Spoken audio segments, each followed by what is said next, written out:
اللہم صلی علی محمد وعلی آل محمد وبارک وسلم وصلی علیہ۔ السلام علیکم ورحمۃ اللہ وبرکاتہ۔ کیسے ہیں آپ سب؟ امید کرتی ہوں سب خیر و عافیت کے ساتھ ہوں گے، جہاں کہیں بھی رہیں خوش رہیں، آباد رہیں اور مجھے بھی اپنی دعاؤں میں یاد رکھیں۔ ابھی جناب زبردست چائے کا اہتمام ہو رہا ہے، اور ساتھ میں میرا ایک چھوٹا سا پیارا سا یادگار کلپ ہے جب میرے کالو بھالو بھی میرے ساتھ تھے، اور انہوں نے جیسے ہی میرے ہسبینڈ نے نماز پڑھنا شروع کی یا جانماز جیسی بچھائی تو سارے آ کے اس کے اوپر ایسے کھیلنا شروع ہو گئے، تو انہوں نے وہ جانماز وہیں چھوڑ دی، اور دوسرا جو کپڑا ہے وہ بیڈ شیٹ موٹی والی وہ بچھا کے وہ اس کے اوپر نماز پڑھنے لگے۔ اینڈ دین مجھے بھی بلایا کہ انہوں نے ان کو نماز نہیں پڑھنے دی، اور جانماز پہ پتہ نہیں کیوں قبضہ کر لیتے ہیں۔ جیسے ہی نماز پڑھنے بیٹھو ان کو لگتا ہے کہ ہمارے لیے یہ جانماز بچھائی، آ کے اس کے اوپر اسکریچنگ شروع کر دیں گے، اسٹریچنگ شروع کر دیتے ہیں، لیٹ جاتے ہیں، اور بڑی عجیب عجیب حرکتیں کرتے ہیں، مطلب لگتا ہے کہ جیسے ہم نے ان کے لیے جانماز جو ہے وہ بچھائی ہے۔ تو کالو بھالو کی آج یاد تازہ ہو گئی۔ یہاں پہ ہو رہی ہے جناب مزیدار سی بارش۔ اس دفعہ گرمیاں اتنی پیاری خوبصورت طریقے سے گزر رہی ہیں کہ جتنا اللہ کا شکر ادا کیا جائے اتنا کم ہے، کیونکہ میں گرمی برداشت نہیں کر سکتی ہوں۔ ہر کوئی نہیں کر سکتا ہے، میری کیا بات ہے، لیکن میں شاید میرا ویٹ جب سے بڑھا ہے تب سے میں گرمی برداشت نہیں کر سکتی ہوں۔ تو آج کل جو ہے وہ روز ہی بارش ہو رہی ہے اور روز ہی اتنا اچھا موسم ہو رہا ہے، تو اس کا یہ فائدہ ہو رہا ہے کہ فاسٹنگ بھی بڑی اچھے سے جا رہی ہے، ڈائٹ بھی بڑی اچھے سے جا رہی ہے، اور اس کا ایک فائدہ میرے ہسبینڈ کو بھی ہے، کیونکہ ہم لوگ کافی ٹائم سے پاکستان جا نہیں سکے، سو ان کے کپڑے جو ہیں وہ گرمیوں کے بہت رف ہو گئے ہیں۔ سو ان کو یہاں پہ یہ فائدہ ہو گیا کہ وہ آپ جو مکس موسم کے کپڑے مزے سے آرام سے یوز کر سکتے ہیں اس پیارے سے ٹھنڈے میٹھے موسم میں۔ تو اب بارش بڑی شدید ہو گئی، مجھے بارش کو بھی انجوائے کرنا تھا، میرا دل کر رہا تھا میں ویڈیوز بھی بناؤں، اور ساتھ ساتھ میرا یہ بھی تھا، میری توجہ اپنے کٹنز کی طرف، اپنے بچوں کی طرف بھی تھی کہ کہیں وہ نہ ڈر جائیں، کیونکہ یہ فرسٹ ٹائم ہی مطلب آج کل ان کا پہلا ہی سیزن ہے جس میں وہ یہ بارشیں دیکھ رہے ہیں، اور بادل کا زور زور سے گرجنا، تو بڑے ہی وہ ڈر کے فوراً سے بیڈ کے نیچے گھس جاتے تھے، صوفوں کے نیچے گھس جاتے تھے، تو میں ان کو بڑا پیار سے آواز دیتی تھی۔ تو یہی چیز میں نے اپنے جگنو اور معزہ کے ساتھ بھی کی ہے، بلکہ جتنے پہلے کٹنز تھے، کیٹس تھیں، سب کے ساتھ ایسا کرتی تھی کہ بڑے پیار سے ان کو آواز دے دو تو انہیں فیل ہوتا ہے کہ جیسے سب کچھ ٹھیک جا رہا ہے، اور وہ بڑا ایزی فیل کرتے ہیں، تو پھر انہیں فیل ہوتا ہے کہ نہیں ہم نے ڈرنا نہیں ہے۔ یا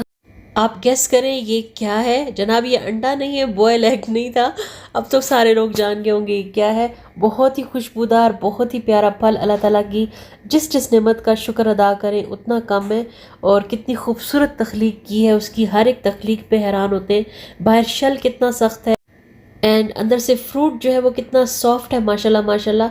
تو میں تو اللہ تعالیٰ کی ہر ایک تخلیق پہ حیران ہوتی ہوں۔ جب کبھی بھی ٹائم ملتا ہے، جب کبھی بھی فوکس ہو کے ہم اللہ تعالیٰ کی نعمتوں کو سوچتے ہیں تو بہت حیران ہو جاتے ہیں۔ یہاں پہ نعمتوں کے ساتھ ساتھ ساؤتھ افریقہ کی ایک اور بات کا ذکر کرنے جا رہی ہوں، load shedding load shedding load shedding. تو آج کل ساؤتھ افریقہ جو ہے وہ ٹرسٹ می پاکستان بنا ہوا ہے، اور آپ لوگ پاکستان میں بیٹھے ہوئے یہ نہ سوچو کہ ہم یہاں پہ بہت زیادہ بجلی کی وجہ سے خوش ہوئے ہوئے ہیں، ایسی کوئی بات نہیں ہے۔ بجلی ہماری بھی جاتی ہے، اینڈ دین اسکیجولز بنے ہوئے ہیں، کبھی کبھی 2 گھنٹے کے لیے، کبھی کبھی 4 گھنٹے کے لیے۔ ابھی تو سب نے ایپس ڈاؤن لوڈ کر رہی ہیں، اپنے اپنے علاقے کی لوکیشن ڈالیے اور آپ کو پتہ چل جائے گا کہ آپ کی لائٹ کتنے بجے جائے گی، کتنے بجے آئے گی۔ اور سم ٹائم پھر خوشخبری کا میسج بھی بھیج دیتے ہیں۔ آپ میں سے کس کس کو چائے بہت پسند ہے؟ میں تو چائے کی اتنی دیوانی ہوتی تھی، اتنی دیوانی ہوتی تھی کہ میں نے جتنی اپنی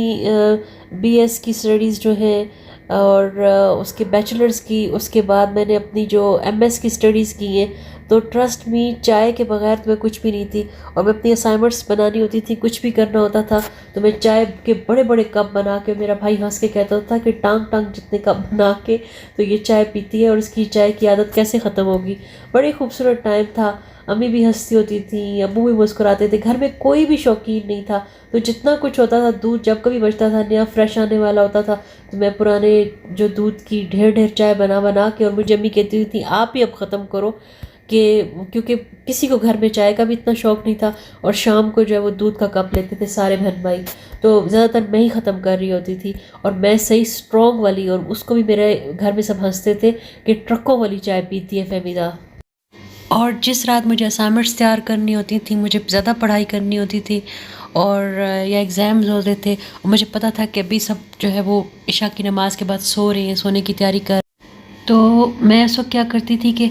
دودھ میں ہی چینی پتی سب کچھ ڈال کے لے آ کے ایک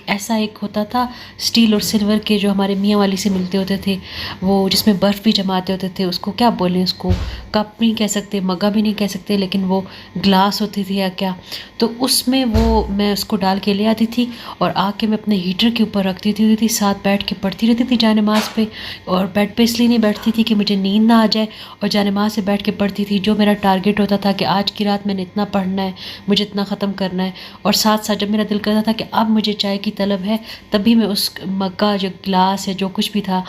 کٹورا جو بھی تھا اسٹیل کا اور سلور کا، سم ٹائم اسٹیل کا نہیں تھا بٹ سلور کا تھا، تو اس میں پھر کیا کرتی تھی، میں اس کو اس کے اوپر رکھ دیتی تھی ہیٹر کے اوپر، اور وہ آہستہ آہستہ پکتی رہتی تھی، اور بڑی مزیدار، وہ اتنی ڈارک، اتنی خوبصورت، اتنی مزیدار چائے تیار ہوتی تھی کہ اس کو پی کے پھر مجھے تقریباً 2:30 3 4 تک نیند نہیں آتی تھی، سم ٹائم 2:30 تک، سم ٹائم 3 بجے تک نیند نہیں آتی تھی. تو مطلب مجھے اچھا لگتا تھا. اس کے بعد جو ہے میں پھر اپنا تھوڑی دیر کے لیے سوتی تھی، اور پھر میں الارم لگا کے سو جاتی تھی کہ اچھا. پھر میں نے اپنی امی کو بھی بتانا، میں نے ذرا سا ہلنا تو میری امی نے جاگ جانا، اور امی نے کہنا اچھا پڑھ لیا ہے، جی امی پڑھ لیا ہے، اچھا جتنا پڑھنا تھا وہ سارا ختم کر لیا ہے، جی امی پڑھ لیا، لیکن ایک ٹاپک ابھی بھی رہتا ہے، تو وہ اگر آپ میں نے الارم بھی لگا دی ہے، اور میں ان کو نہیں کہتی تھی، وہ خود مجھے کہتی تھی، میں ان سے کہتی تھی میں نے الارم لگا دی ہے، اور پھر میں اس کو پڑھوں گی صبح کے ٹائم پہ فجر سے پہلے تہجد پڑھ کے. تو میری امی واز لائک اوکے ٹھیک ہے تو ابھی سو جاؤ. پھر میں نے عشاء پڑھنی، پھر میں نے سونا، اور اس کے بعد میں نے جو الارم کی آواز پہ، مطلب ابھی الارم بجا نہیں ہے، اور اس سے پہلے میری امی جو ہے وہ اٹھی ہوئی ہوتی تھیں اور مجھے جگا رہی تھیں کہ فہمیدہ جو آپ کا ٹاپک رہ گیا اور آپ کہہ رہے تھے کہ ابھی اس کو پڑھنا ہے، اٹھو پڑھو. اور یقین کیجئے کہ جب میں اٹھتی تھی، اور میں سم ٹائم جانماز پہ ہی سوتی تھی کہ تاکہ میری بہت گہری نیند نہ آئے اور مجھے اٹھنے میں مشکل پیش نہ آئے. اور پھر میری ماما جو ہیں، وہ میری امی جی جو ہیں، وہ میرے الارم سے پہلے اٹھی ہوئی ہوتی تھیں، اور وہ پھر مجھے اٹھاتی تھیں. اس کے بعد جب میں نے وضو کر کے آنا، میں نے تہجد پڑھنی، الارم اس کے 2 4 5 منٹ بعد بجتا تھا. اور کیونکہ وہ خود زیادہ پڑھی لکھی نہیں تھیں، وہ کبھی اسکول بھی نہیں گئی تھیں، انہوں نے جو کچھ سیکھا انہوں نے شادی کے بعد سیکھا، انہوں نے میرے بھائی کے اسکول جانے کے بعد سیکھا. تو ان کا دل بہت کرتا تھا کہ میری بیٹیاں میرے بیٹے پڑھیں، لیکن میری بیٹیاں خصوصاً ان کا بہت دل کرتا تھا کہ بہت زیادہ پڑھیں. تو انہوں نے بڑے ٹف حالات میں بھی مجھے اپنی وہ دی، سپورٹ دی، موٹیویشن دی کہ نہیں بیٹا آپ نے پڑھنا ہے، میں آپ کے ساتھ ہوں. جب میں کچھ پڑھ لیتی تھی، ایک ڈگری لے لیتی تھی، نئی ڈگری ہوتی تھی، اس کے بعد کیا ہوتا ہے مجھ سے پوچھتی ہوتی تھی. تو جب جن دنوں ایم ایس کر رہی تھی، ایم ایس سی پاکستان میں، تو تب بھی مجھ سے پوچھتی ہوتی تھی کہ اس کے بعد کیا ہوتا ہے. تو میں کہتی تھی امی اس کے بعد ایم فل ہوتا ہے. تو امی کہتی یہ کہاں سے ہوگا. تو میں امی سے کہتی امی پاکستان میں تو ابھی جغرافی کا اتنا نہیں ہے اور پتہ نہیں ہے مجھے. تو میری امی کہتی چائنا بھی جانا پڑا، اور اگر تمہیں چائنا بھی جا کے مجھے بھجوا کے پڑھوانا پڑا تو تب بھی پڑھواؤں گی. تو شاید میری امی کی کوئی دعا تھی جو مجھے لگ گئی، جو میری امی کے کچھ الفاظ تھے کہ الحمدللہ جو میں نے ایم فل ہے وہ میں نے باہر کی یونیورسٹی سے ہی کیا. اور مجھے اس وقت کسی طور پہ کوئی یقین، کیسے کہتے ہیں نا، شائبہ تک نہیں تھا کہ میں کبھی باہر کی یونیورسٹی سے پڑھوں گی. اور اس وقت تو بالکل گما بھی نہیں تھا کبھی میں باہر کی یونیورسٹی سے پڑھ سکوں گی. اور اللہ تعالیٰ نے میرے نصیب میں باہر سے پڑھنا بھی لکھا تھا، اور بہت اچھے مارکس ڈسٹنکشن کے ساتھ الحمدللہ میں نے اپنا ایم فل بھی کیا، اینڈ پی ایچ ڈی بھی الحمدللہ میری یہاں سے ہوئی، اور وہ بھی الحمدللہ فائنل پروسیس میں ہے. تو اس کا سب کا کریڈٹ جو ہے وہ میں اللہ تعالیٰ کو دیتی ہوں، اپنے ماں باپ کو دیتی ہوں، خاص کر میری ماں کو دیتی ہوں. اللہ تعالیٰ میری امی کو جنت میں اعلیٰ عرفہ مقام عطا فرمائے، آمین ثم آمین. میرے ہسبینڈ نے بھی بہت زیادہ سپورٹ کیا ہے میری تعلیم میں، اور یہ وہ واحد چیز ہے جس میں انہوں نے دل کھول کے مجھے سپورٹ کیا الحمدللہ. اور اس بات کی قدر بھی مجھے آہستہ آہستہ ہی آئی کہ جس چیز میں انہوں نے سپورٹ کیا وہ سب سے زیادہ امپورٹنٹ چیز تھی، سب سے زیادہ جو ہے وہ انڈیپینڈنٹ کرنے والی چیز تھی. اور ان کا بھی بہت بہت شکریہ. اینڈ بہت ساری باتیں ہوں گی انشاءاللہ اگلے ولاگز میں بھی، بہت ساری باتیں ہوں گی انشاءاللہ تعالیٰ. آج ہم پرانے قصے لے کے بیٹھ کے، اور دعا میں یاد رکھیے گا. انشاءاللہ ملتے ہیں نیکسٹ ولاگ میں. اللہ حافظ.